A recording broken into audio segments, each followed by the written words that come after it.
Today we're going to be looking at this in-ground low voltage landscaping light. In this video, I'm going to show you what comes in the box, demo it for you, and give you my honest opinion. The seller did send this to us in exchange for a video. However, all of the views and opinions in this video are my own.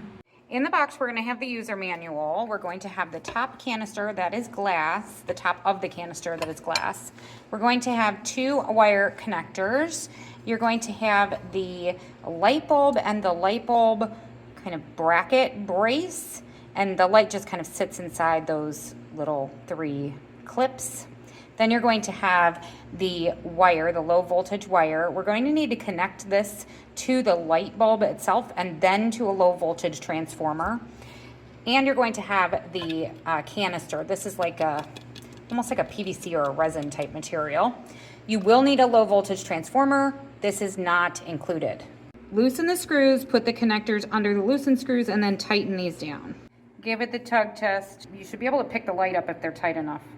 The wire just runs underneath this, and then you can put the glass cap on. Okay, I've connected the lights to the transformer, and now we've got moment of truth, and it works.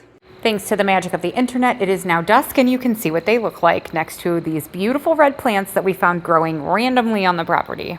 The canister itself should be buried into the ground. However, we can't actually bury it here in the sand.